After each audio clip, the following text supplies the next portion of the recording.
안녕하세요. 허브 경제TV입니다. 오늘 볼 종목은요, 하나 시스템을 좀 보도록 하겠습니다. 지금 뭐, 보시면은요, 미국이 국방 예산을 삭감한다라고 하는데, 우리나라 방산들이 뭐 슬퍼할 일은 없죠?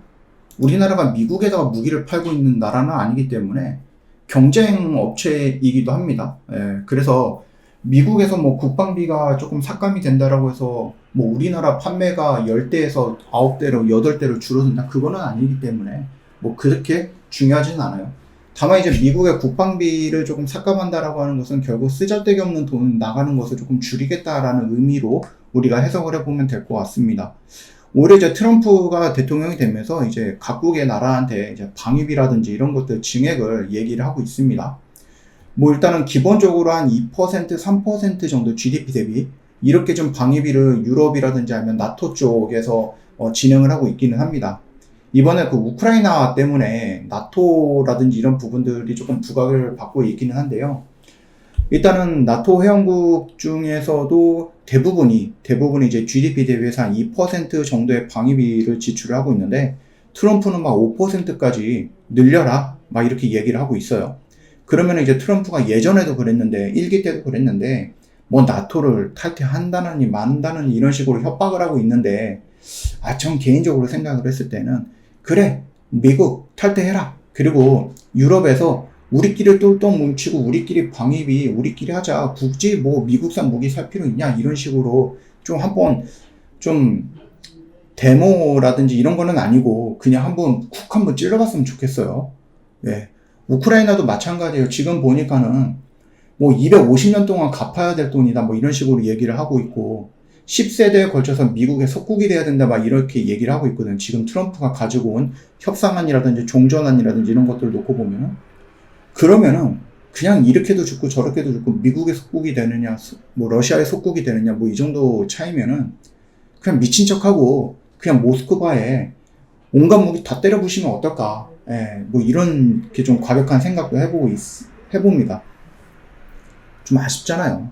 예, 미국이 무슨, 확실히 세상에 공짜는 없어요. 그쵸? 예, 세상에 공짜는 없다라는 것들 이번 미국과 우크라이나의 관계를 보면서 다시 한번 좀 깨닫게 됩니다. 자, 일단은 트럼프는 나토한테 5%의 방위비를 내야 된다라고 얘기했고, 뭐 최소한 3%를 얘기한다라고 하는데, 일단 3%를 넘는 국가는 몇 개 없어요. 그리스, 미국, 폴란드예요. 유럽에서는 폴란드가 유일하죠. 일부 국가에서는 여전히 2%도 달성 못하는 경우도 있습니다. 그렇기 때문에 지금 만약에 미국이 나토를 탈퇴한다라고 했을 때에는 이 적은 방위비로 가성비 있는 무기를 사드려야 된다. 미국 건 또 비싸게 팔 거 아니에요. 지들 나라 거는. 그쵸? 그러면은 뭐 당연히 우리나라 쪽으로 눈을 돌리지 않겠습니까? 이게 지금 러시아가 여기에 있고 우크라이나가 여기에 있어요. 그래서 러시아가 이렇게 침공을 해갖고 땅을 이렇게 먹었죠. 그러면 옆에 있는 이 폴란드라든지 얘네들, 루마니아라든지 아니면 뭐 세르바키아인가? 뭐 이런 애들이 우리나라 K방산에 대한 어떤 문의가 좀 많이 늘어나고 있거든요. 결국은 뭡니까?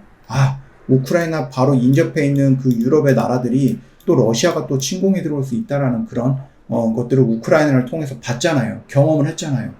그래서 폴란드 같은 경우는 GDP 대비 3% 넘기면서 최근에 좀 무기를 많이 사고 있죠. 특히 우리나라 같은 경우 K9 자주포라든지 K2 전차라든지 굉장히 많은 것들을 이 폴란드가 우리나라랑 좀 사고 있다라고 보시면 될 것 같습니다. 일단은 뭐 방위비가 증가가 된다라고 하면은 나쁘진 않아요. 물론 이제 미국이 가갖고 야, 한국산 말고 우리 거 사라고 또 협박을 하면은 뭐 그건 또 그때 가서 얘기가 달라질 수는 있겠지만은, 그럼에도 불구하고 나쁘진 않다. 최근에 이제 덴마크 역시도 방위비를, 국방비죠, 10조 원 정도로 추가 편성을 했다라고 합니다. 그래서 지금 보시면은요, 우크라이나에 적극적인 지원을 해준 탓에 무기가 고갈되고 있는 현실적인 이유도 있던 부분이죠. 뭐 미국산을 살지 한국산을 살지 독일산을 살지 프랑스산을 살지는 모르겠지만, 그럼에도 불구하고 그 시장에서 우리가 들어갈 수 있다라는 부분, 내 가능성을 열어놨기 때문에 뭐 저는 그렇게 나쁘지는 않다라고 좀 봅니다.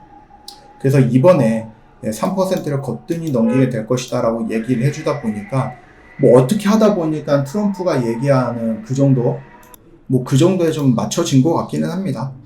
그래서 비싼 무기, 미국 무기 10개를 살 것이냐, 가성비 있는 우리나라 15개의 무기를 살 것이냐, 뭐 이 정도에 대한 고민은 있지 않을까라고 생각을 하는데, 폴란드에서 하는 걸 보고 덴마크도 따라할 수는 있다라고 봅니다. 그래서 우리가 방산 쪽은 재료적인 부분만 놓고 보면은 우리가 여기 라인에서 포기할 거는 아니고요. 다만 지금 접근하기에는 살짝 부담이 되는 것은 맞아요. 그래서 조금 밑으로 밀려 내려간다라고 했을 때는 우리가 접근해 볼 필요가 있고, 좀 많이 올라가 있죠. 하나 에어로스페이스라든지 이런 애들도 정말 많이 올라가 있기 때문에 뭐 공매도가 진행이 된다 그러면 얘네들 공매도 타켓이 될 가능성도 뭐 열어두긴 해야 될 겁니다. 예, 그 부분을 아예 우리가 배제할 수는 없지만은 그럼에도 불구하고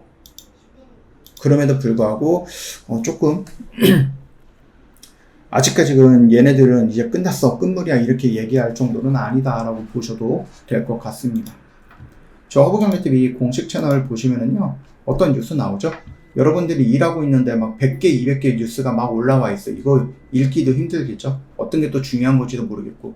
근데 저희 허브경제TV는 100개, 200개가 아니라 10개, 20개로 여러분이 봐야 되는 것들, 정말 중요한 것들을 딱딱딱 올려놓고 있으니까 이것만 놓고 보셔도 여러분들은 어떻게 된다? 정말로 시장의 중심에서 벗어나지는 않을 겁니다. 한국 시장 뭐 최근에 이제 한 조정이 살짝 나오긴 했지만 여전히 강력한 반등을 보여주고 있고, 여러분의 계좌 역시도 이렇게 따라 올라가야 된다라고 생각을 해요. 근데 여전히 여러분 계좌가 이 밑에 있다라고 하면은 이거는 고민 한번 여러분들이 해봐야 될 겁니다. 왜 내 계좌는 움직이지 않을까? 왜 내 계좌는 시장의 흐름에 따라가지 못할까? 동참하지 못할까? 이런 것들은 여러분이 한번 고민을 해봐야 된다라고 좀 말씀을 드려보고 싶어요. 고민 끝에 어떤 결과물이 있다. 근데 그 결과물에 대해서 내가 모르겠다 하시면은 정답, 해답 이런 것들을 모르겠다라고 하면은 저희 허브경제TV를 찾아오는 것도 하나의 방법이 되지 않을까 싶습니다.